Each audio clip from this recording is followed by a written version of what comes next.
So it is my pleasure to join Doug Kerner as your MC this morning. Doug?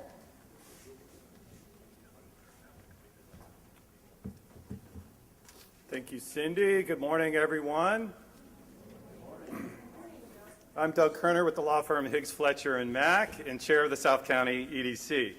It is my honor today to co-host with Cindy, and of course our thoughts and prayers are with Dookie and his family. The summit is made possible through the generosity of our sponsors. I'd like to thank our title sponsor this morning, Tony McCune. Tony is a founding member of the South County EDC and has been on our board of directors since the beginning of the organization 29 years ago. Tony, we are grateful for your vision, your involvement in the South County EDC, and for help making today possible. Would you please join me in a round of applause saying thank you to our title sponsor, Tony McCune.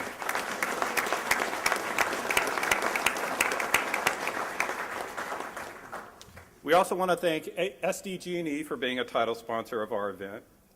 And our gold sponsors include the Port of San Diego, the County of San Diego, the City of Chula Vista, and Bird's Eye Aerial Drones. Our silver sponsors include Cox Communications, Banner Bank, the San Diego County Airport Authority, the San Diego County Water Authority, Higgs, Fletcher & Mack, and the cities of National City and Coronado.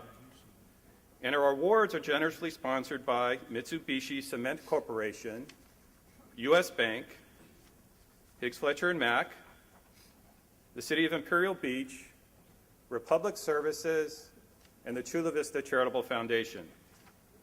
And our cool swag bags that you all given on your way in were generously provided by Scripps Health. Thank you, sponsors.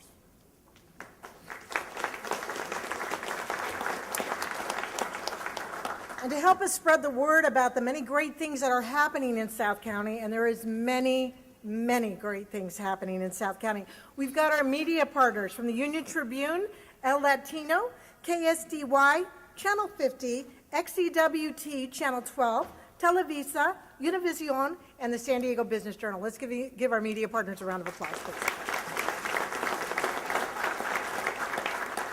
And we want to make sure you get a turn to share all the good things that you're going to hear about today. So we've got, scrolling on the slides here, you'll see we've got a Twitter account. We encourage you to share your pictures on Facebook throughout the day and share whatever you learn on Facebook. Can you make sure that's scrolling? Thank you. We also have a very exciting day planned for you today. Later this morning, we're going to be giving away some awards to some very well-deserving folks. We've got 2 students from High Tech High who are going to share with you their insights. And it's always great to hear from our future workforce and hear what they think about the opportunities and see what they think about South County. Additionally, we're going to hear from our elected officials, and I think we are one of the few organizations that recognize that our elected officials exist on both sides of the border. So we'll have representation from Baja and, of course, the San Diego region. And then, of course, there's a lot of interest in our business community and projections from our economic panel. We'll also have a speaker from Gallup, formerly known as a Gallup poll. Now they just call themselves Gallup, and they're going to tell us what they have to say. And Tony, if you wouldn't mind, if I could invite you up to introduce our presenter for the moderator of our economic panel. Thank you, Cindy, and thanks, Doug, for those comments. I appreciate it very much.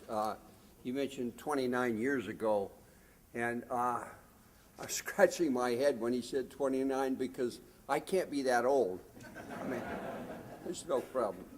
Anyway, I'm happy to be here and happy to be a sponsor, and I'm very supportive of this group and have been for, I don't know, it seems like 100 years with Doug Paul and some of the old timers. My job now is to introduce our economic panel and the moderator. Our moderator for the panel is Solomon Maya. He's an extremely talented individual. You may recognize Mr. Maya as the creative director of Televisa San Diego Tijuana. as he currently produces the morning show. He is also a columnist for San Diego Magazine and a local actor. Mr. Maya has also written several plays that have premiered in San Diego. He's a very talented guy, and we're happy to have him here today. So please join me in welcoming Solomon Maya.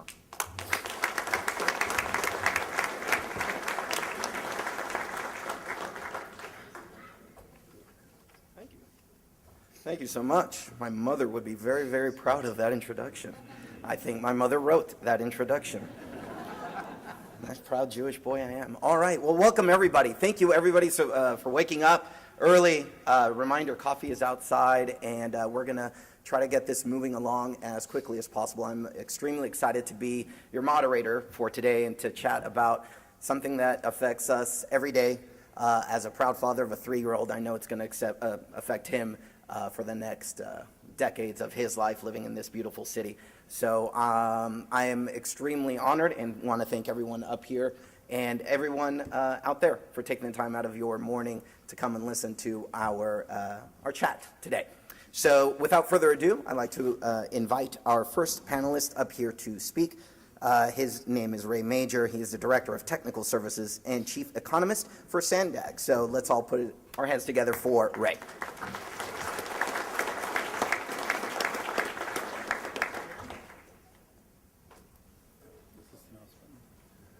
Good morning. My name is Ray Major, as he said. I'm the Chief Economist at the San Diego Association of Governments.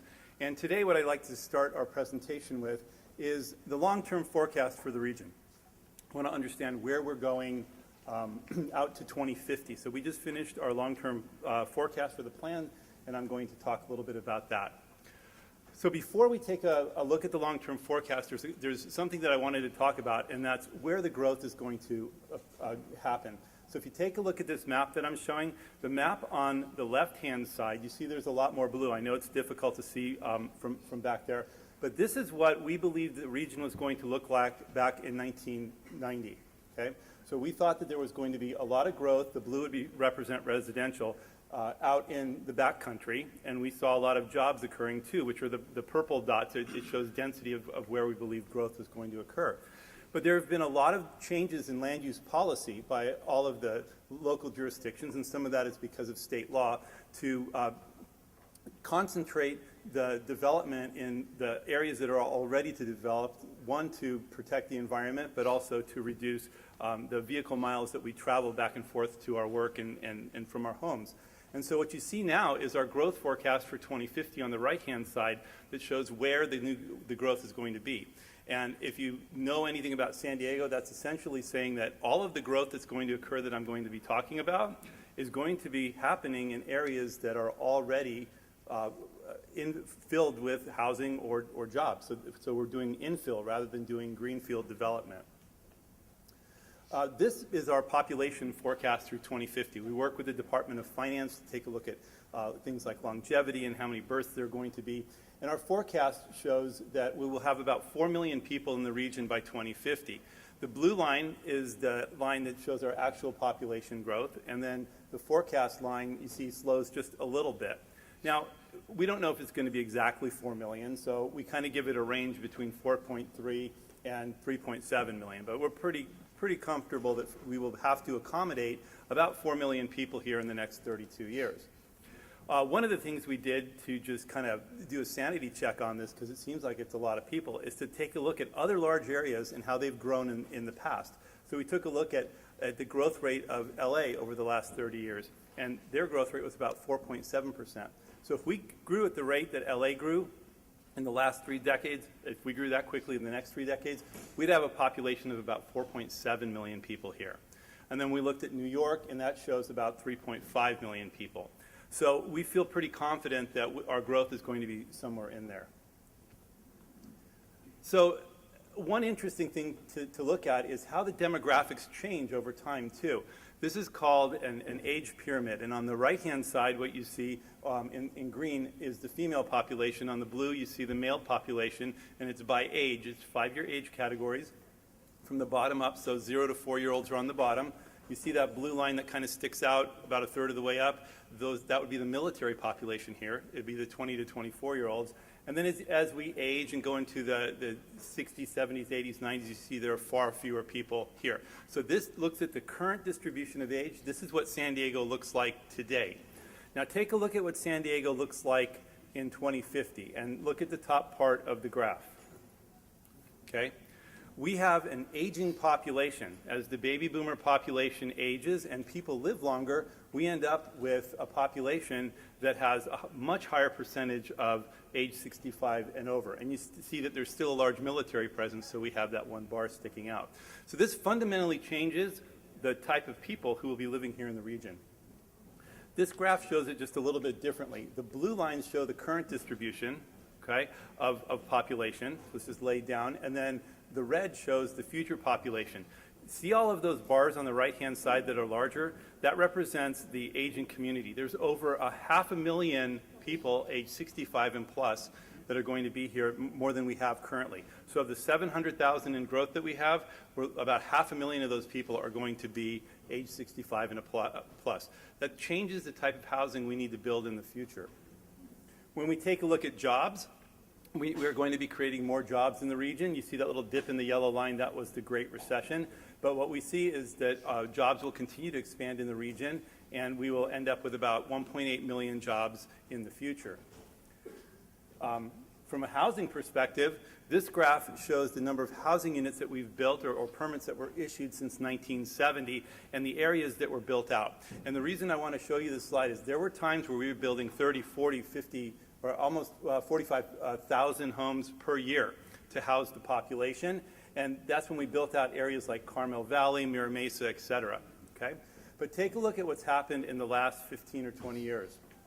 We cannot build enough houses to keep up with the demand of population. And one of our speakers is going to speak a lot more about this. But we need to be building almost 12,000 units a year just to keep up with the natural increase in population. So that's more people being born here than dying. Okay? And we haven't hit that since the late 1990s. Okay? So this is a problem that we have. Currently, we have a deficit of somewhere around 54,000 housing units that we haven't built that we have to keep up with. And if you take a look at that trend, and the question is, where are we going to put these houses, right? Because we have no more greenfield. We can't do those spikes anymore because we can't just put in these large housing tracts. So this is an issue that needs to be dealt with in the region. Our housing needs forecast looks something like this. You see that the green line kind of dips down. That's because we haven't built enough. There's a lot of things that the local governments are doing to try to create new housing. We factored that into the forecast. We're hoping that by the end of our forecast, we have about 1.7 million housing units here, which would allow people in the region to live in homes anyone can live in a house that wants to live in a house. Right now, we have a lot of people who are doubling up because they can't find a place to live. And with that, I will hand it over to the next presenter, or back to Solomon. Thank you.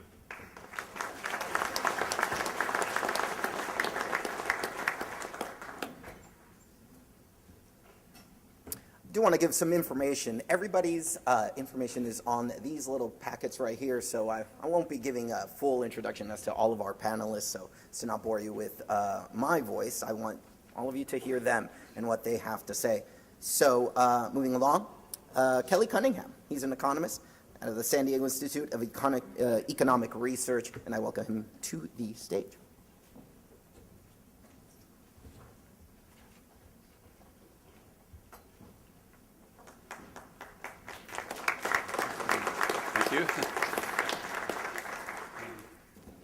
So I have, hopefully my slides are up there. There you go. I wanted to talk about the San Diego economy in the context of with the rest of the state and nation, start off with that, and then I'll drill down to South County specifically and look at the economy of South County. So begin with, this is the chart of our GDP growth changes each year, and I always feel like I need to make a statement that this is, don't blame me for the statistics up through 2017, but 2017 and 18 are my estimates and forecasts. But before that, all that data is not me. That's the Bureau of Economic Analysis, the Department of Commerce, and they put out the GDP. You've heard this in the news a lot lately. The quarterly GDP for the U.S. has been the highest for at least through the first half of the year that it's been in a number of years. And of course, that's hit the press, and it's political, you know. But anyway, I want to say that the GDP is a number that's kind of, you know, they collect data from income and production of companies. It's confidential, and then they release the data. And then they make a first, before they release it, they make a seasonal adjustment. There's always that issue, and that's been somewhat controversial because when you do a seasonal adjustment, you know, you'll hear them say, well, it was unusually cold this year, so that's why production was down. Well, it's always cold in December and January, but you know that they make a seasonal adjustment that's supposed to account for that. So anyway, the data shows that, and you'll see the blue line there. We're obviously a little more volatile. We have our higher ups and lower lowers. Although we didn't in the recession, we fell even below what California was. California is the green. But then we rebounded. And then last year, and the other thing that's kind of controversial about this is they'll release data as a preliminary, and then they'll come back with a secondary, a first estimate or revision, and then a second revision, and then by the time third revision, which is almost a year later, it's kind of old news, and everybody's forgotten about it. They're on to the next thing. But anyway, so lately, well, the latest release of San Diego's GDP showed that blue line. You can see that the last few years that when they revised it, it showed that we had barely grown at all. As a matter of fact, it looked to me like we were almost falling into recession. That was up through 2016. And I remember they release it every fall, and I reported on this to the media, and I don't think it got a lot of attention as much as it should have. But San Diego, you can see we slowed down significantly, worse than California, which was growing fairly strongly, much worse than the rest of the U.S. And that was the revised data. Now, are they going to revise it again? I don't know, but I thought that was pretty significant that our economy had slowed down so much. And the main reason that I attribute that was the cutbacks in defense. Defense being such a large part of our economy still remains even today, but they're cutting back on defense spending, and that was affecting San Diego, and you can see that big slowdown. Well, and subsequent to that, of course, things of the world has changed. 2016, we elected a new president, and it takes them a while to get things in place, but one of the things is they increased defense spending again. So I estimate that 2017 will look a little stronger, and 2018 even stronger, primarily because of defense, or at least a big part of that big increase is defense spending for San Diego. So, but we're still lagging the rest of the country and the nation. So, again, you know, these numbers will get revised, but even the estimate of right now for the U.S., where the first quarter was reported only 2.1% growth. The second quarter was reported at 4.2%. And of course, Mr. Trump was trumpeting that's the best growth that we've seen in a long time. But I'm estimating that though the average of that is 3.1%, at least through the first half of the year is what they've released. And you can see that, so San Diego, I'd see improving. California actually kind of slowing down a little bit with some of the problems, budget problems that California is having, and that's an ongoing saga that we're all living, so we're pretty familiar with that. So jumping from the GDP, which is calculated primarily on income and production of companies, but to look at the unemployment rate, and San Diego has a very, very low unemployment rate. It's actually the lowest at 3.2% is seasonally adjusted. That's the lowest it's been in San Diego since 1999. So how many years is that? 19 years.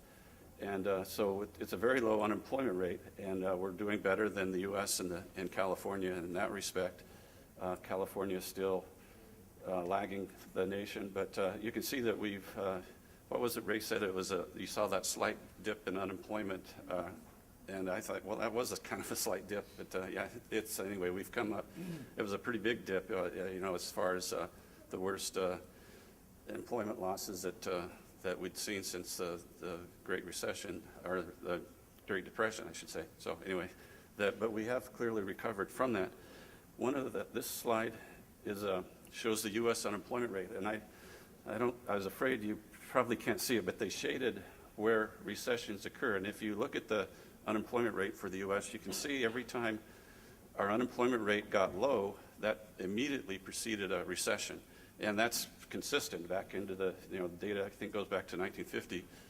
Can you even see the gray on there? I can't see it hardly, but anyway, sorry. The gray would show you that there's been a recession every time unemployment hit lows. And it's pretty soon after the unemployment rate goes so low. And so you'd think that, well, a low unemployment rate, does that bring on a recession?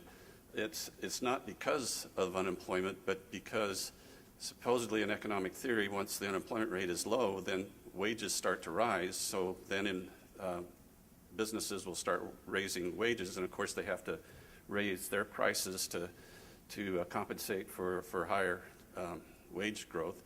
And so but that isn't, I don't think, the reason that it brings on a recession. The real reason is because the Federal Reserve then, when they see inflation starting to pick up, they'll raise the interest rates. And I think it's very consistent. You can see that as you follow. Every time the unemployment rate got so low that the Federal Reserve, which isn't really a federal agency, it's a private bank that looks out for the interests of banks and not for the U.S. or certainly not the citizenry. That's not their objective. But they start to raise the interest rates, and that is what brings on the recession. So it's very consistent. I mean, the data is there. So what would that mean for the future? I would say some caution that I'm not calling for a recession right away. Of course, I've been looking for a recession for the last 2 years, but it hasn't happened yet. But doesn't mean they keep predicting it. Eventually, I'll be right. But anyway, we'll have a recession. I mean, this is the longest growth that historically that has been. So we're kind of overdue for a recession. But I wouldn't call for it just yet. But I'd urge extreme caution with that, especially when you look at all these indicators. Here's the job growth. You can see San Diego didn't lose quite as many jobs relative. This is all on an index, but gives you sort of the relative comparison. You can see that San Diego, California lost more jobs, but then we regained them and got back up to strong growth. You can see San Diego, there has a little bit of a dip in job growth. I don't know if that could be revised. I don't put too much stock in more recent things, but you can see a little bit of a dip there. But we're still shows pretty good job growth and maybe even California strong job growth as well as we go forward. And I was looking at some of the sectors of San Diego's employment, and what was most stark to me, I write the thing in the Union Tribune, the Econometer, and they asked the question, what was most surprising about the economy? And I thought this was that manufacturing, you can see that we've seen pretty good growth in manufacturing. It's actually the highest since 1990. And that's pretty astounding because a lot of people were saying that a lot of manufacturing jobs would not come back to the U.S. And does that mean I have 1 minute? Yikes. Okay. Anyway, so manufacturing is strong. The strongest, back in the early 90s is when the aerospace industry laid off a lot of people, but we're back up to the highest point. Since then, you can see the professional tech areas are growing quite strongly. Construction is rebounding. It's not quite where we were before the recession, but we're getting back up there. Healthcare, and these are continually grew even during the recession. So those are San Diego's strongest categories of employment growth recently. I better hurry along, but wanted to look a little closer into manufacturing. Aerospace is as I said, is the strongest, highest level since the early 90s. That's when General Dynamics shut down. So we're not quite back up to those levels, but still, we're growing. And the other parts, computer electronic, we're seeing growth. Shipbuilding, which I know is very important for South County, and that's mostly NASCO. I don't know of much other shipbuilding than in South County. There might be some recreational boats, but most of it's the shipyards of NASCO. Kind of is up and down. That's with contracts and defense contracting, so we'll see how that goes. Miscellaneous manufacturing, which for San Diego is mostly recreational goods, golf clubs, and surfboards, skateboards, and bikes.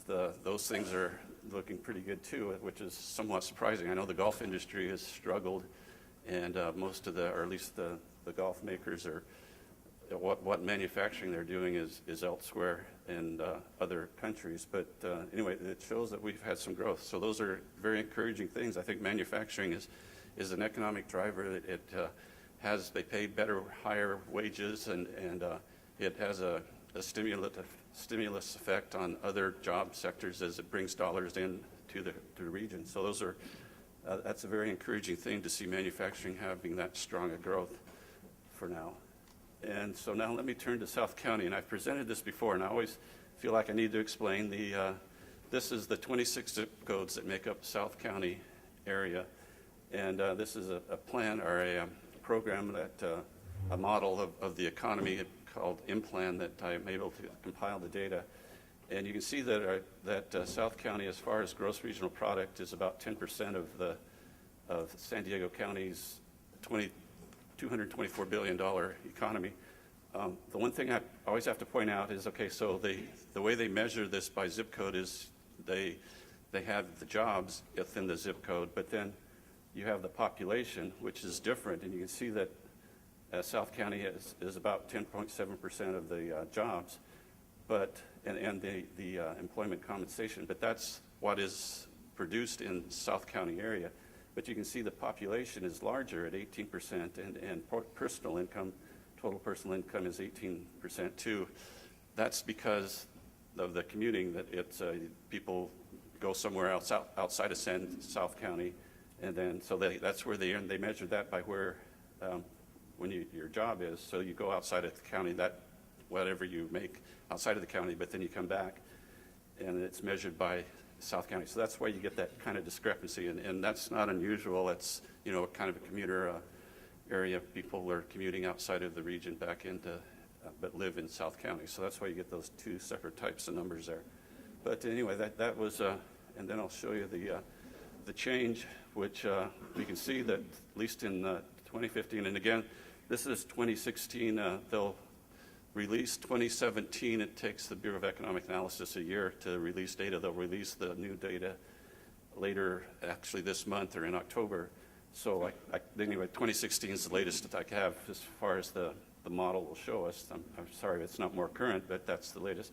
But at least in that past year, you can see that South County's GDP grew faster, much faster than the rest of the county. Employment about the same, but compensation, again, where you earn it versus where you live is a different thing with the population. And anyway, it looks like South County is doing fairly better than the rest of the county, at least in the past year. And I think it speaks well for South County. And lastly, I know I'm done, okay? This is the employment changes, and you can see that manufacturing in South County, this is specific to the jobs that are in South County, that manufacturing is the strongest sector, warehousing second, most jobs created in the last year, healthcare, professional, tech. You can see that military was not a big change there, but at least it's positive, whereas it had been negative the previous few years. So that's another good thing, and you can see the rest of the job growth. So anyway, I guess I better close, and thanks for having me up here. Thank you.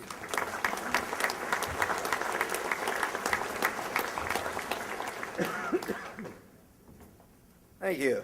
Now I know why they got a morning show producer to moderate this, because my whole job is to tell people when to wrap it up. So thank you so much. I have your job normally. It's awkward at times, but you're doing a fantastic job. But this information is invaluable, and especially 35 of my 38 years of life, I've lived in South County. So I've seen some people that I know out there, and I thank you all again for coming. So just as a note, I know that could be a little difficult to see for some people in the back, as we are in overflow now, as they're bringing in more chairs for people to sit down. So in those sweet swag bags that you received, you have all of the actual presentations in paper form.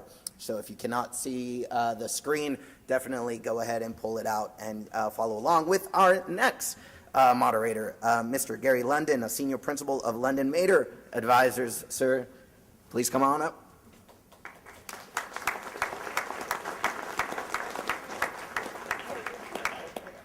Close enough. Well, thanks so much for having me. Well, can you just turn your chair around and face that direction, please? Kelly and I have been doing this so long, we were your age when we started, so we have every right not to pay attention to you. My job is to interpret everything that Ray and Kelly and Peter, who's about to tell you some things, have told you. And I'm going to try to put some things into perspective with respect to the economy in particularly with what's going on in terms of growth and development and land use and certainly housing in San Diego County with a focus on South County. And given the fact that you have my presentation in your swag, I'm just not even going to use it. I'm just going to talk. And I'm going to summarize what it would say. And the reason I'm going to do that is because he's already harassing me in the front row. And I know I'm going to go over time. But let me just sort of put things in perspective by telling you that we have a very substantial housing shortage, not just here in San Diego County, but throughout California. In fact, the state is growing, but we really need to add, according to state demographers, about 180,000 units annually over the next 10 years, which is all they're projecting for, in order just to meet demand.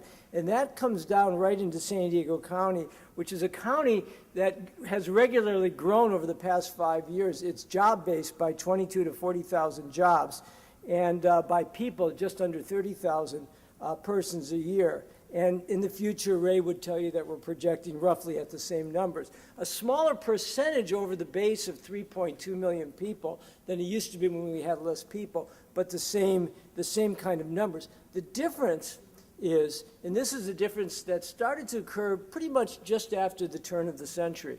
It used to be that most of our growth in this region was a function of more people moving in than leaving, and that's really because people thought they either could get a job or they had a job, and that net immigration accounted for sometimes 70% of the growth in this region. Sometime in the early part of this century, it started to flip, and Ray would tell you that this will continue over the future, where most of our growth will be the result of natural increase, which is a function of more people being born than dying. And just as an aside, that sort of has informed what our political climate has been over the past couple of decades. Where back in the 90s and certainly the 80s, we used to argue over growth, whether we were going to allow growth to occur or not. We used to pick on the housing industry as the recipients of the blame of why we're growing. And it just turns out now that it doesn't really matter what we try to do to control the growth. We can't do it unless, of course, you want to get into the debate about birth control, which I don't think anybody in this region does. So we're going to grow naturally, and that poses lots of challenges and problems. And the other thing I should tell you, of that portion of the growth, that receding portion of the growth that we call immigration, we've experienced a net outgrowth of domestic immigration in this state and even in this region. And what has kept those numbers slightly up in immigration has been international immigration, foreigners coming into this country and into this county. And that obviously has been presenting a political challenge of late as well. The key demographic, and I know that Ray focused on old people like Ray's age, us baby boomers.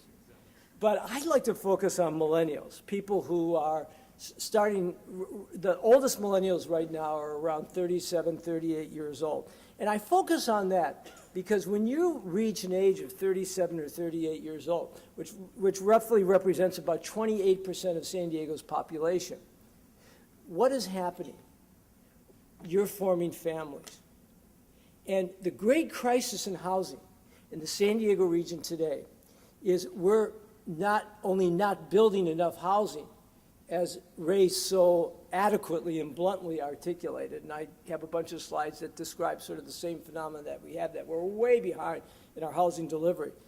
What is also happening is the fact that we're not building the right kind of housing, and we're not building it in the right places. And the key demographic which informs that comment is the fact that we have so many millennials that are forming families, that these people are no longer going to be living in apartments, which has been most of the housing development over the past 10 years. The vast majority of housing has been apartments. And Ray is telling you that that's what the future is going to look like as well. The problem is that families in San Diego have not traditionally lived in apartments. 63% of our housing supply currently is single-family homes. And only 27% of building permits in the last 5 years have been single-family homes. In those past 5 years, we've only been building an average of less than 10,000 units per year, which, by the way, is a 20% decrease over the 10-year pre-recession period. And Ray tells you we need 12,000. I will tell you, as a housing economist, I'm more comfortable if that number is between 15 and 20,000 housing units a year. In other words, if we took a moonshot and we built 17,000 housing units a year for the next 10 years, we might be in a better supply and demand balance, which obviously would stabilize housing prices, which have increased very significantly over the coming years. So the moral of the story is that we've got the same growth we've always had throughout the past 40 or 50 years in San Diego County. We've got way fewer housing units being built. We've got the wrong kind of housing that's being built, and we have most of that housing being built in the wrong places. And when I say the wrong places, what I mean to say is that we just, if anybody wants to go to my website, I posted a big study that we did on the San Diego County regional housing market. And what that study essentially said is that there is a big disconnect between where people are living and where people are working. And a lot of that was highlighted just now in Kelly's comments. And that's what informs all that traffic on the freeway. Large commutation, even all the housing which has been built downtown. And there's been a lot of it, thousands and thousands of units over the past 15 years. If you leave downtown into the entry ramp to I-5 in the morning, it's congestion all the way up to North City, North County, up both the I-5 and I-15 corridors. If you come back south in the afternoon, congestion going back. That's what we're calling reverse commuting these days. That's different than it's ever been because we're building housing downtown, and we're building some housing in South County, but we're not building enough housing in North County and the North Cities, but that's where 70% of the job growth is going. And that's a disconnect that we have to cure in this in the coming years, which is reflected in the kind of numbers that Kelly and Ray have presented to you this morning. And I call that disconnect so far to be a losing battle because essentially, as Ray said, we're going to be short as many as 40,000 housing units by 2050. And my own guess is it's going to be closer to 78 or 80,000 housing units. Now, this is your opening, South County, because most of the homes that have been built to the north are, I should say, most of the jobs have gone to the north. Most of the housing is going to the south, and because it's less expensive. Order of magnitude, the average price of housing in South County right now is about $200,000, less than the regional average. It's a big delta. And so the challenge down here is to build more housing and to build the kinds of housing that people want. But here's the other challenge, and that is people like me advocate all the time, and I was up in front of the County Board of Supervisors a few weeks ago when 4 projects were bundled together and ultimately approved by the board. 3 of them were in North County, 1 was in South County, the Sun Road project. And the only project which wasn't controversial was the Sun Road project in South County. That was a leap of faith that we want more housing in South County for the very reasons that I've articulated. The North County ones were all approved, but they're very controversial and they're going to be subject to all kinds of litigation in the coming years, which of course bids up the housing prices and discourages developers from building more housing. So essentially, people like me advocate we need more housing in North County with the realization, the sober realization, that we're not going to get it.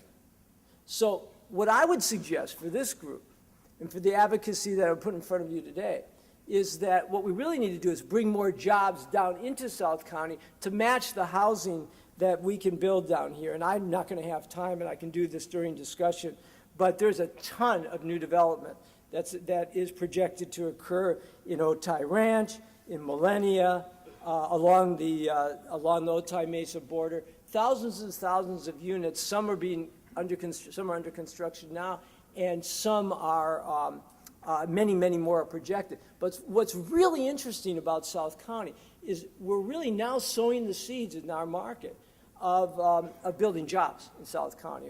We participated in the early studies and development of the Chula Vista Bayfront.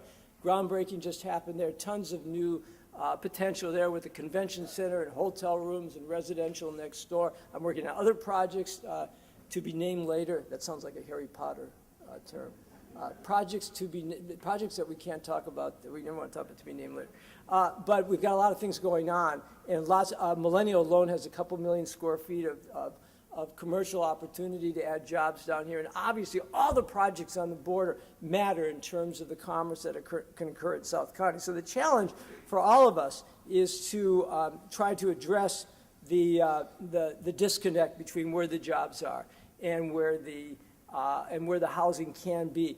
I think most of the housing can and should be in South County. We're prepping up to do that, and we need to add a lot more housing in terms of single-family housing versus just apartments and so forth, which probably don't represent as much of the growth that, in terms of demographics and needs that are being forecasted. Obviously, the obstacles everywhere in the region are lack of permission, government, costs, lack of land. It used to be that we were a county that when we accommodated those 30,000 people on average that grew every year, we accommodated them in the suburbs. We grew out. We've pretty much run out of land except for South County. And the only way that we can accommodate, and this is anticipated in Sandag's projections, is to grow up. And that's really a challenge in terms of the kind of growth and development and demographics that we're going to have. So I think that I think that these are all important themes that we need to talk about in the panel this morning and throughout the day. I can tell you that we also edified the comments that I just made by conducting a survey in conjunction with our housing study. And essentially what we asked employers is, what keeps you up at night? And what they told us overwhelmingly by a factor of 3 times is this housing issue. And issues associated with housing, like people commuting from Temecula to take jobs in North City. These sort of things that represent really big challenges in our region. So my call for action for you all today is to, rather than bemoan the fact that most of the jobs are to the north, to basically start to really re-engage and emphasize the opportunities in South County to add more jobs to the south to better balance the housing and job market throughout. And with that, I'll sit down. Thank you so much.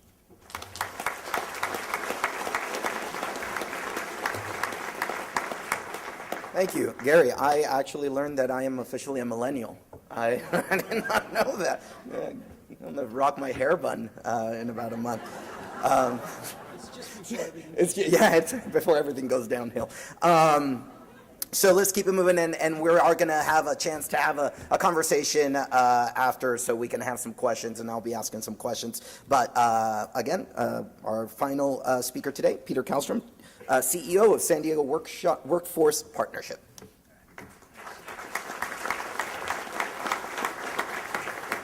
Thank you. So I'm going to take you up to the noon break, so just settle in. I've got a bunch of slides to run through. I won't run over, I promise. So you start yelling at me if I do. Okay, forward. Whoop. How do you advance?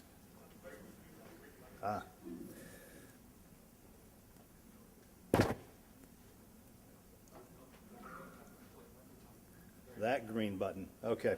Here's a quick overview. I'm going to run through a bunch of slides really quickly so we can get to the Q&A. Here's a snapshot of what the Workforce Partnership is. We reach a lot of people throughout the county. We deliver direct services as well as fund out to a lot of partners in the region. This is a snapshot also of what it looks like. We bring money into the region, bring people together, we convene, we identify where the needs are, we fund and deliver services. Here are some of the funded partners, as well as our friends down in the South Bay. Really proud of the partnerships that we have. They do great work. Our board, we got a wonderful cross-section of folks from all over the county, elected leaders as well as business leaders, labor, you name it. It's a wonderful group who helps guide our work, and that's what it looks like with their logos. priority sectors. So we did a lot of work a few years back with the community college district in order to identify where are these sectors, the top 5, where they're most in demand and the highest wages going forward. So there they are. What I'm really proud of too is that we took that data and we made it into poster boards so that we could share it with kids in schools. So we now have these from middle school through community colleges all over the county. And if you're interested in that, talk to me afterwards, because we want to get it out to every single school. We have over 5,000 boards now around the county, and this informs kids in ways that they never knew. How do you aspire to a career that you don't know exists? Now we can help answer that question. There's other sectors, of course. You know them well. Maritime, of course, is really huge down here, but the retail industry, we know it's going through a lot of change, but there's still over 200,000 jobs in retail in San Diego County. The priority sector change over time. Everything has ramped up. We have a long way to go, but we're very, very bullish on where these jobs are going to be. So the data really does define what we're all about, and the way we look at it is a little bit different sometimes from the economists, because we're dealing with people who are really affected by the changing landscape of the workforce, where the jobs are, the ones that are evaporating, how to reskill, how to be relevant, how to find your place, how to afford to live. So one thing that really stands out here to me is even with wonderful low unemployment, that's over 50,000 people who are still out of work in our county alone. And that's on the low end. When you really factor in underemployment and people who are not listed through the Department of Labor statistic, that number can easily double. And also look at the under 15 number, over 600,000 young adults in our region. That's our future workforce, and we have to be able to reach them in effective ways. So even again with very low unemployment, think of what that really means in real people, over 50,000 people in our region. So that's where we come in as part of our work through the Career Center network that we operate. We have locations in the South Bay, as you know, and partner with the EDC in the South County Career Center. But looking quickly at the demographics of who we serve through the Career Centers, the great majority do have various barriers to employment. So we have to be very creative, very empathic. We have to find ways in order to serve people so that they can acquire the skills necessary to get the jobs that are in demand. Some really promising demographic changes, and I won't dwell on these. They're in your packet. We can touch on these if we want to during Q&A. But some of these indicators are very positive for our region, with more folks staying in the workforce, a great amount of diversity. So we have to really embrace that and make the most of what that means. So one number I want to have you think about too is 41,000. What does that make you think of? In many cases, that's a full stadium at Petco Park. Imagine every seat filled, 41,000. But what that number also is that many youth in our county between the ages of 16 and 24 who are not working and not in school. We call this category opportunity youth, also known as disconnected youth. But just think about that. Let that settle in for a second. We have that many youth who are in that very challenging time of life and transition to adulthood who haven't found their place yet. We run a lot of job fairs. We've created a program in order to serve and reach young adults who are not yet finding their future, their career path. But that number, when you translate that into the country, over 5 million people, almost 6 million in fact, in the latest data of opportunity youth in our country. So if we can turn this into real opportunity and get kids engaged, internships, jobs, opening doors, think of what that can mean for our economy. We have to do that proactively because kids who are in this category are still trying to find their place. It's not like they're sitting on the couch and being slackers, if you will. It's a difficult transition for many. About 1 in 10 young adults who have a more challenging time to go from being a kid to adulthood. So we've done a lot of work in this area of recent, and I don't know if any of you have been able to come to our conferences, but we've put on 2 summits now in the past 2 years, and we call it Opportunity SD, so go to that URL, if you will. A lot of data. We've done 2 reports that really identify the data, where it is all over the county. We dive deep so you can see what it means for South County, but we have to get ahead of this work. And when we do it, we can change society. With this is systems change. This is about everybody making it. So we created a program 5 years ago called Connect to Careers, serves the whole county, funded by the city, the county, private sector, and philanthropy. And we went from about 500 applications in year one, this year 15,000. So kids want to work, and we just have to get employers to open more doors to make this possible. There's our mayor. He's been a great proponent of it. One last number, 5,000. That's how many we have in jails in our county. They are re-entering into society. They need to be able to make it in the community like everybody else. And that's what it looks demographically. The annual cost comparison of Harvard and jail is about the same. Where would you rather invest your money? So let's get folks into society. So we opened up 2 career centers in the last 2 years, one down in the East Mesa Correctional Facility and then up in Las Colinas. And we've served 1,000 people in that period of time. The goal when we activated this program was to bring recidivism down from about 60, 70% down to 22%. It was a very aspirational goal, but in fact, we've been able to do better. So in the last 2 years alone, that many are staying in the... Thank you.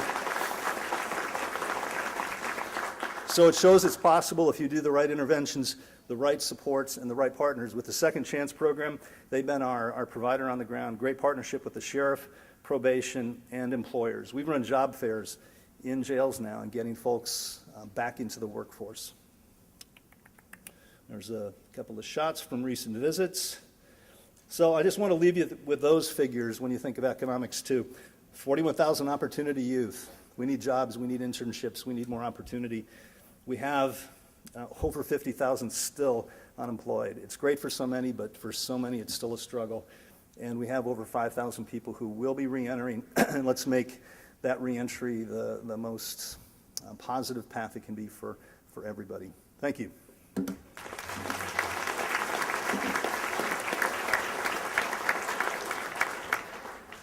All right. Thank you, everybody. Again, being a morning show producer, I get to travel all around San Diego and meet a lot of people, especially here in the South County, because I work for a Spanish language television station. So obviously our focus is in the South County. And one of the things that I've seen is just this life, this vida that kids have for this city. And again, I'm a very proud San Diegan and an even more proud South County-er. That makes any sense? It's okay, I'm a millennial. You'll understand in a couple of years. So let's get to some questions, because my household income, okay, it's decent, yet I can't afford a house. My mortgage would jump about $1,500 a month from rent to mortgage. So my first question, Gary, since you invoked the sacred word of Harry Potter, what would your magical solution be to affordable housing? Build, baby, build. Yeah, there's no magical solution. I'm on my 7th Harry Potter book, and I haven't found the solution there. And I'm reading it to my 8-year-old, by the way. So there's a demographic accident going on between the two of us, but more on that later. Listen, the problem is, and it's really self-evident in the numbers that you heard this morning by the demographers and economists up here, that there's an imbalance between supply and demand. And this is such an important question, because what we try to do in government is create programs to add housing. We create inclusionary housing.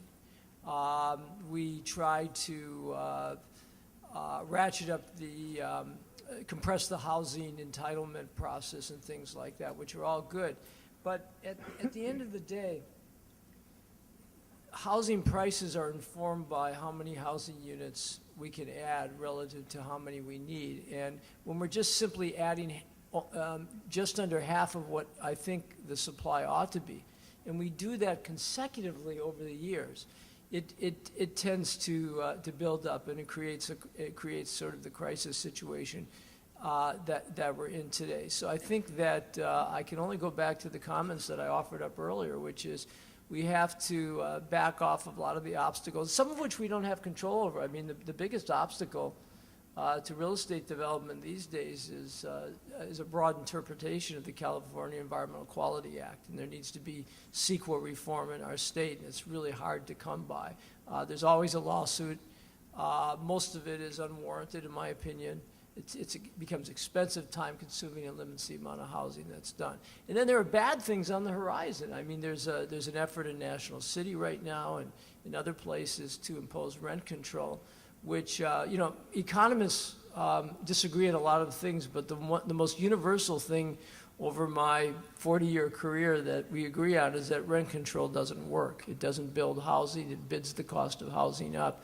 So that's something you want to vote no on if you live in National City and you want to oppose. And those are obstacles. So I think the short answer is we need to build. We need to build the right kind of housing. We need to build single-family homes. We can build them smaller units. We can build them at higher densities. But we need to accommodate families, and I think if we can do a little bit better job in that department, that would go a long way to continuing to see our region succeed. Okay, thank you. And Ray, he mentioned you a couple of times. Do you have anything to add on that? Yeah, I think that in terms of the number of housing units that need to be built, I think we're in violent agreement that we don't have enough. And the 12,000 that I referred to was what we needed to build just to keep up with the growth in population due to natural increase. The other factor that's very important in terms of the lack of housing here that we didn't touch on is the whole issue with vacation rental homes and also with the with second units and with like Airbnbs. Our estimates are that there are about 50,000 housing units in San Diego that have been taken off of the market that are now only available to people who don't live in San Diego, or it's their second home, like in Coronado. So when you take that and you add it to the 57,000 or the 54,000 units that we believe we haven't built in the last decade, you're looking at a demand or basically a 100,000 unit gap there that needs to be built. And so that 12,000 units probably needs to be built at closer to 17 to 20,000 for the next 10 years just to catch up and to allow people to have the ability to be in a housing market where they could purchase a house. So big problems, but I agree with what Gary was saying. I just wanted to clarify that.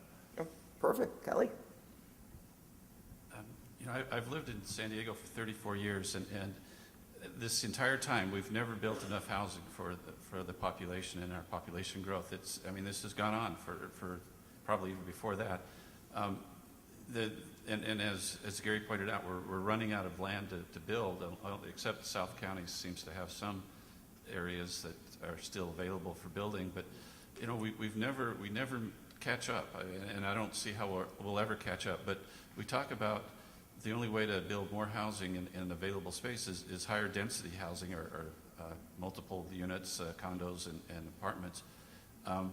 But most people, it's interesting, the millennials too is the subject of the day, that it's interesting that millennials are a different breed. Their dream doesn't seem to be living out in the suburbs, but to live in a downtown or a higher density area where you can commute easily to work, or you can walk to work even ideally, or ride your bicycle.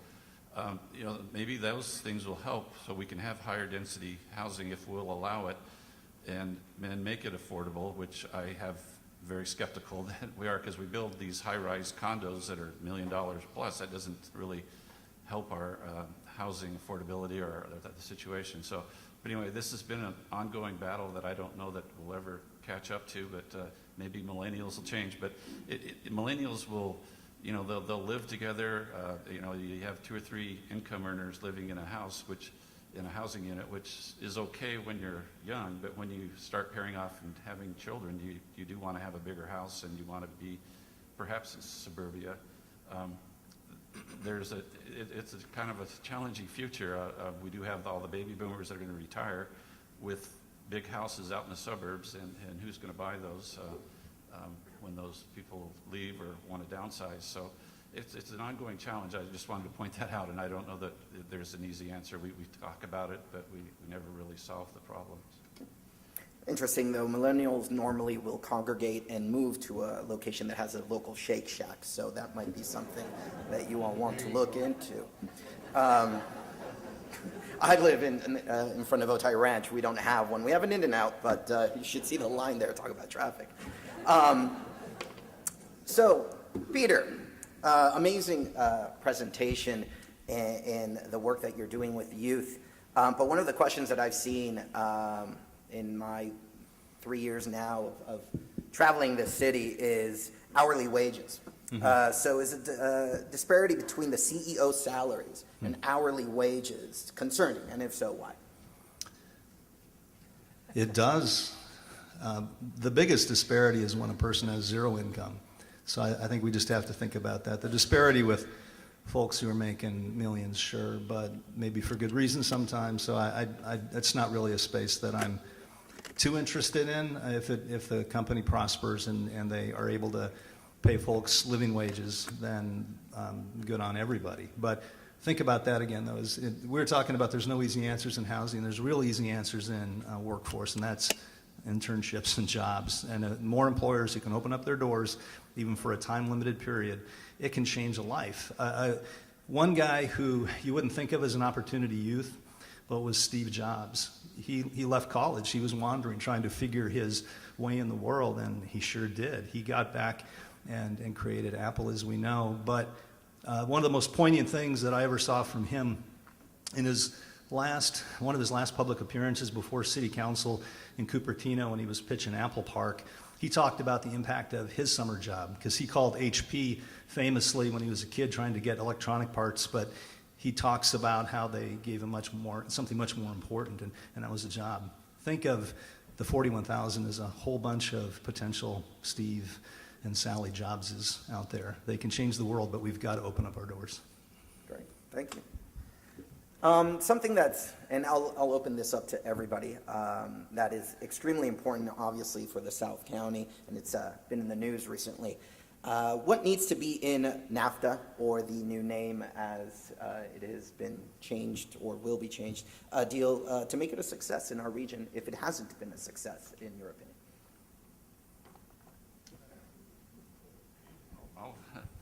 I have been a proponent of NAFTA, so I'm still not clear on what Mr. Trump's issue with that is. But if anything that facilitates, helps our cross-border trade is very good for this region, for San Diego and for Tijuana, Baja California. We're probably one of the success stories of having free trade and having a greater flow of activity. So if that opens it up or makes it fairer, I guess this region will maybe those things will help, so we can have higher density housing if we'll allow it, and make it affordable, which I have very skeptical that we are, because we build these high-rise condos that are $1 million plus. That doesn't really help our housing affordability or the situation. So, but anyway, this has been an ongoing battle that I don't know that we'll ever catch up to, but maybe millennials will change. But millennials will, they'll live together. You have 2 or 3 income earners living in a house, in a housing unit, which is okay when you're young, but when you start pairing off and having children, you do want to have a bigger house, and you want to be perhaps in suburbia. It's a kind of a challenging future. We do have all the baby boomers that are going to retire with big houses out in the suburbs, and who's going to buy those when those people leave or want to downsize. So it's an ongoing challenge. I just wanted to point that out, and I don't know that there's an easy answer. We talk about it, but we never really solve the problems.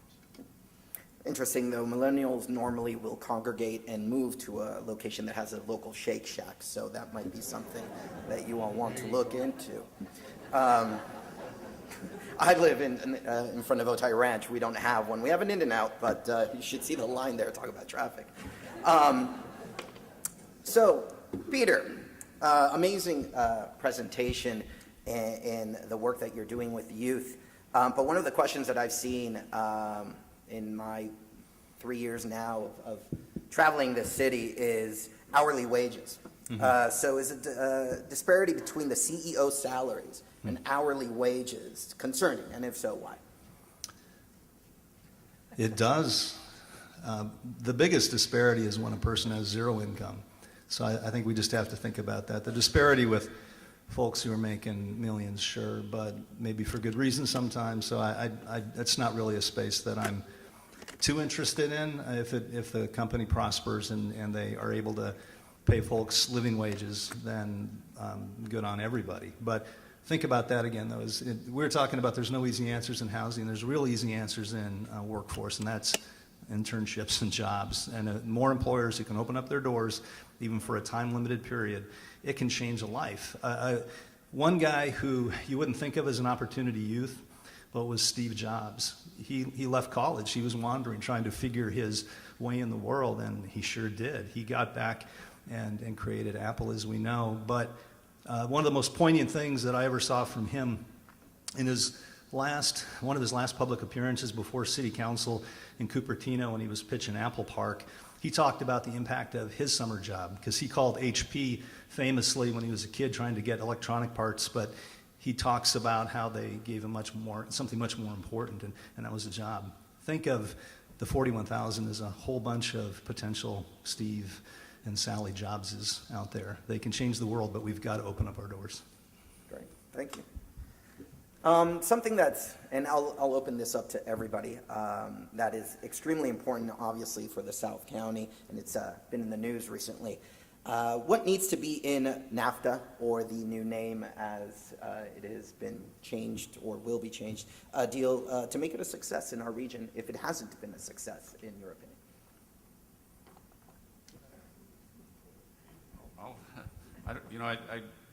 I've been a proponent of NAFTA, so I'm still not clear on what Mr. Trump's issue with that is. But if anything that facilitates, helps our cross-border trade is very good for this region, for San Diego and for Tijuana, Baja California.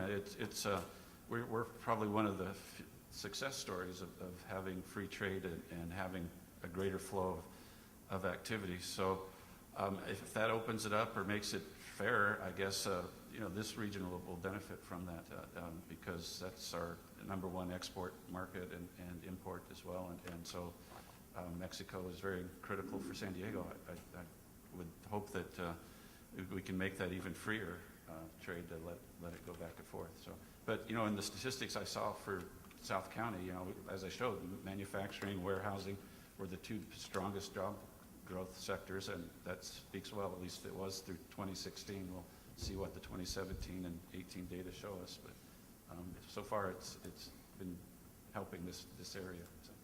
So. I'll take a shot at that too. One of the biggest disappointments economically in our region is the border. It's both the opportunity and it's a continuing disappointment. I will tell you that we did a ton of real estate development work prior to the Great Recession in 2006, which completely dried up at the recession and really hasn't come back. And it hasn't come back because Americans have not shown a particular inclination to go south, to go to Mexico for all kinds of reasons that I think are evident to most of the people in this audience. We have 600,000 people, I guess, that are crossing the border every day. But it's a situation where Mexicans have a relationship with San Diego, but San Diego doesn't have the same relationship with Mexico. And so it goes north. People come from Mexico north for jobs and education, mostly jobs, and to shop. And by the way, our retail infrastructure really couldn't survive as it even exists today without Mexican spending. It's huge. But it's mostly about jobs, and it's not an equal relationship going south in any way, culturally, numbers, however you express it.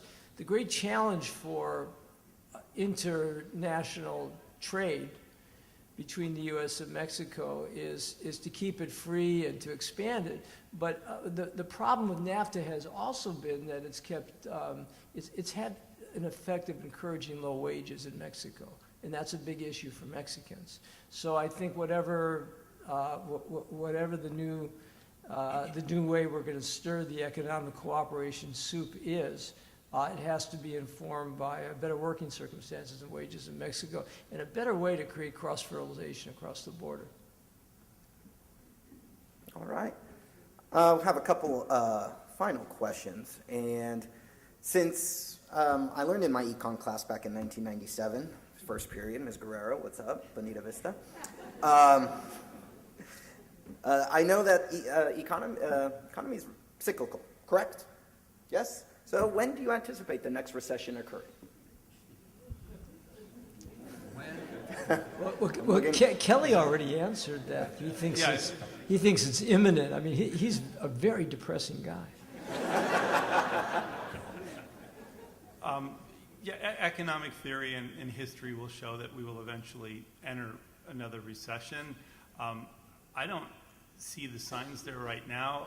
A lot of this is controlled, can be controlled by, for instance, the Fed and interest rates and things like that. I would be looking for a recession much milder than the Great Recession that we had, but just a correction where the economy can cool down, probably right after the election. I think until then, there will be things done to make sure that we don't go into a recession. Now, with that said, the last couple of recessions we had were caused by some kind of external shock that you didn't necessarily see. So, for instance, when we had the housing crisis, the last time there was the whole mortgage debacle thing, when that type of thing happens, that type of shock to the economy can push us into a recession. So I'd be looking for those type of things, going to war, that type of things. They could impact the economy.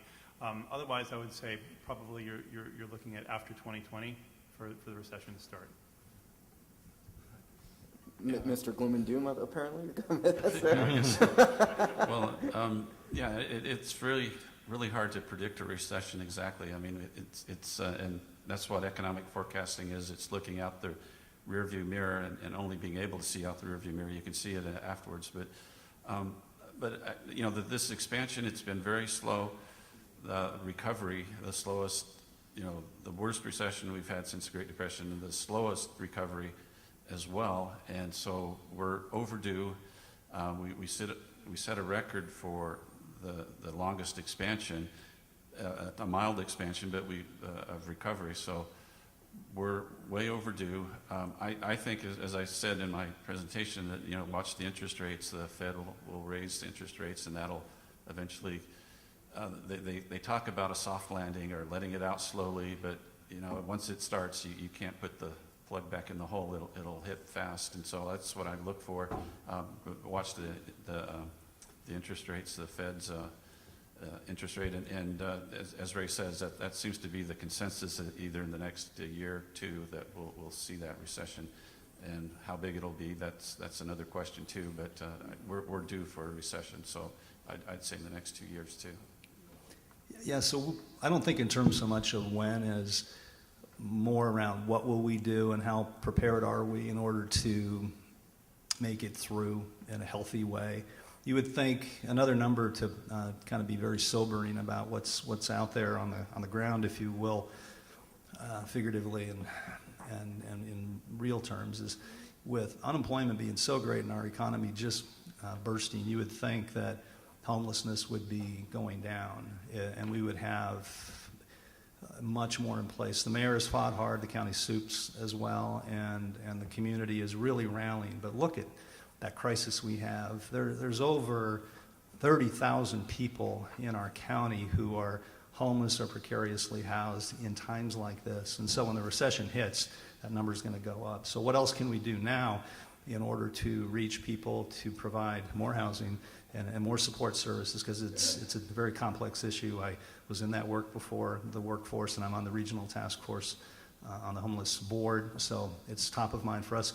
One thing that we're doing, because instead of just identifying the problem, I feel you really got to do something about it, is we're doing a new pilot program with funding from the city as well as some of our federal funds and private sector funds, and starting a pilot program to provide employment for people who are homeless. So in the first year, we're going to target about 300 people that we hope to get into jobs, but that's just the start. But you got to start somewhere. But much more has to be done, so we can never forget the men and women and families who are on the street and in shelters and precariously housed. In times like this, before a recession, when that hits, it's only going to go up. So now's the time to act.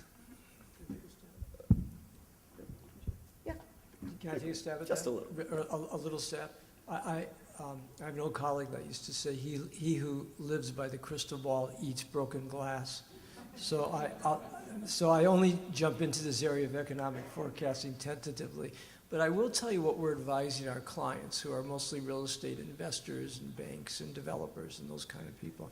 We're advising them to keep their powder dry, which is to say that we're at the top of the cycle right now. I think that that's self-evident in the slides that you saw from Kelly today. We don't know when this period is going to end, but we know. Sometimes I will tell you, I never tell people how old I am chronologically.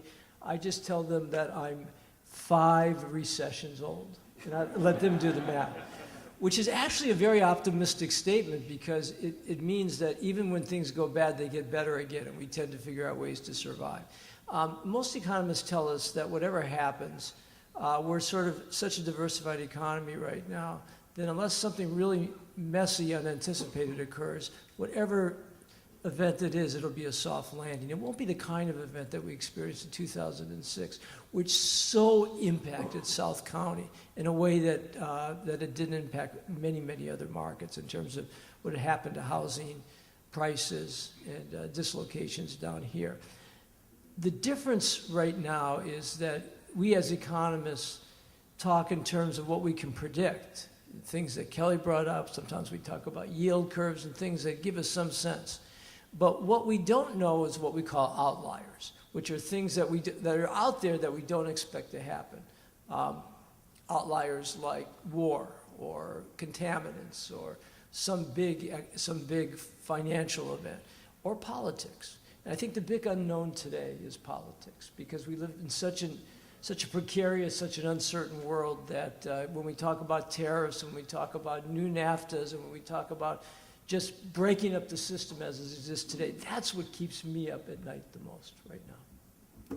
Well, everybody, please, a round of applause to our amazing panel. Thank you so much for the conversation, and I turn it over to Cindy. Thank you again. Thank you.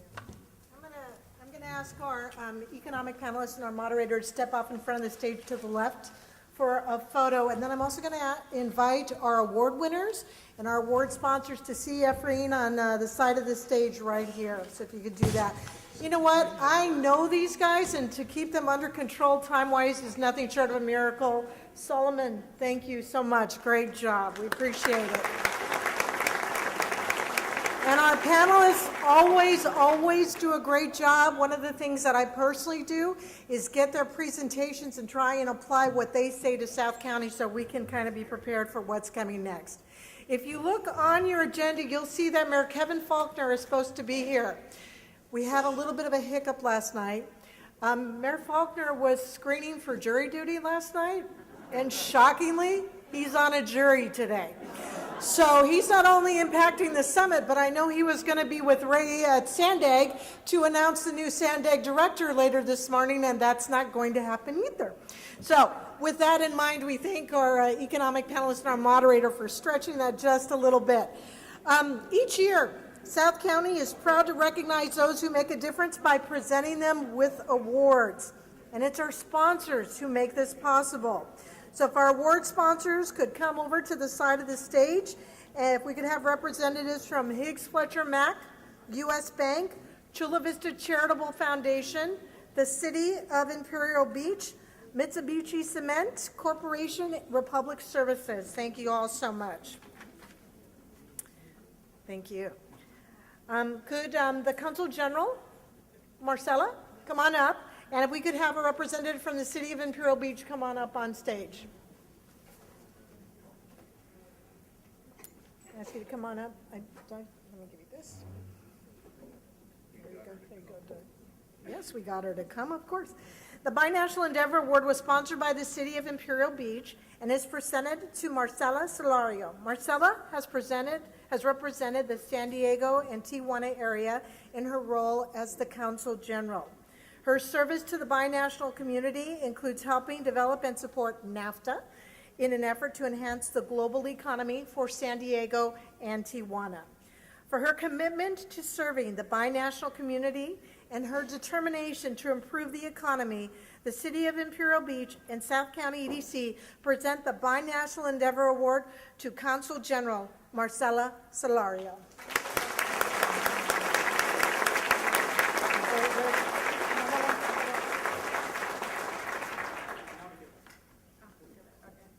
Great. Well, they're taking a photo. If I could have a representative from the Chula Vista Charitable Foundation and Patty Chavez, please come forward. The Chula Vista Charitable Foundation sponsored the Outstanding Corporate Citizen Award, which is presented to Patty Chavez. Patty has consistently led efforts to highlight nonprofit excellence in South County. Patty apparently has her own fan club. She has also served her community as a council member with the City of Chula Vista. Through her work at South Bay Community Service, Patty has supported and assisted community members in South Bay. For her dedication to South County, the Chula Vista Charitable Foundation presents the Outstanding Corporate Citizen Award to Patty Chavez.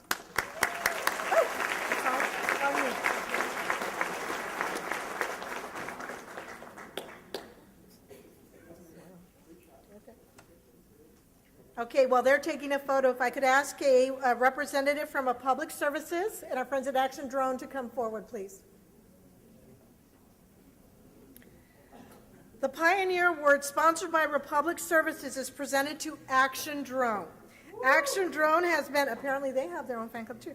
Action Drone has been extremely active in organizing the drone community in San Diego. Since establishing the drone consortium based at San Diego Community College, Action Drone has initiated global drone opportunities for unmanned systems in the San Diego area. South County EDC is proud to manage that consortium and under the leadership of Action Drone and the many, many drone companies here in San Diego. For their forward thinking and promotion of the new drone industry, Republic Services and South County EDC is proud to present the Pioneer Award to Action Drone.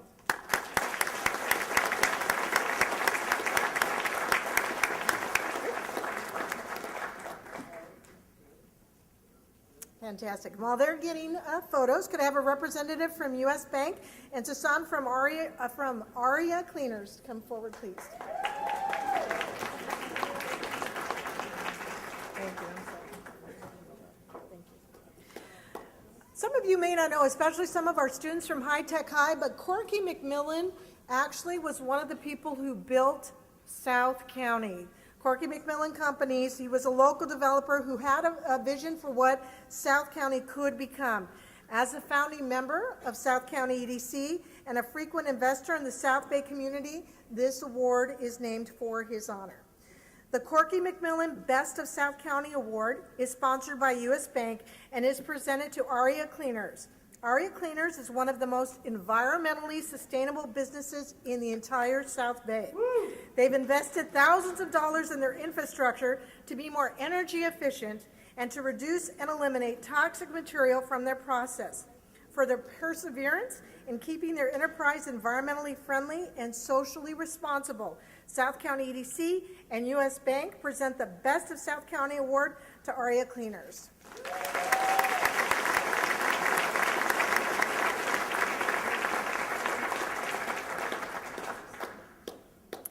Now, if I could ask the representative from Mitsubishi Cement to come forward.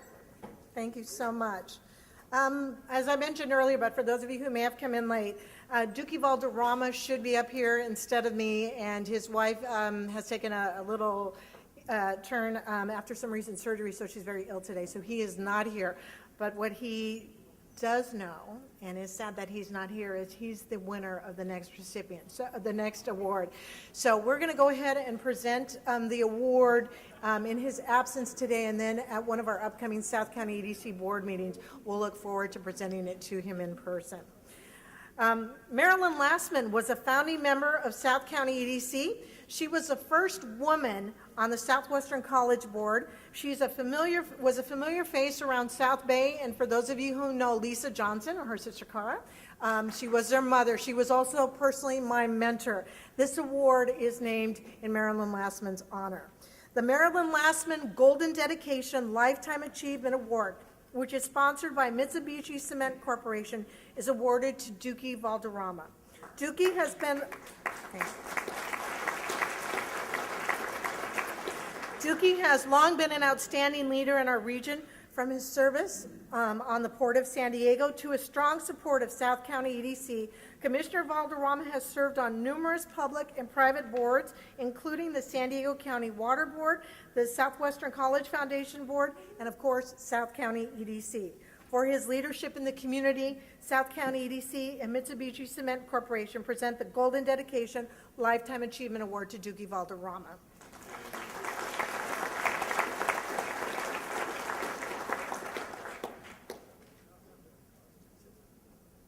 Okay. And now we have a surprise award.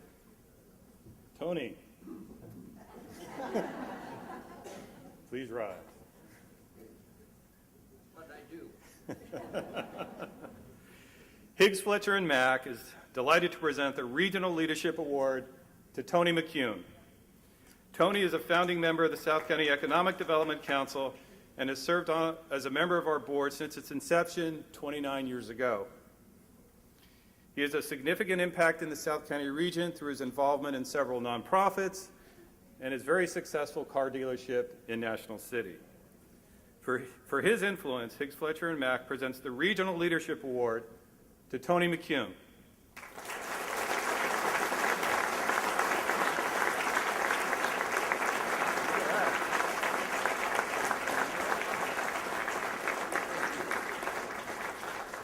And Tony, we are renaming this award in your honor.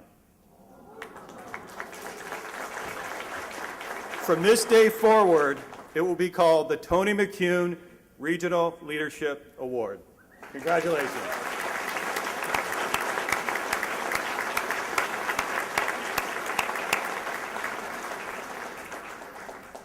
Let's give all our winners a round of applause.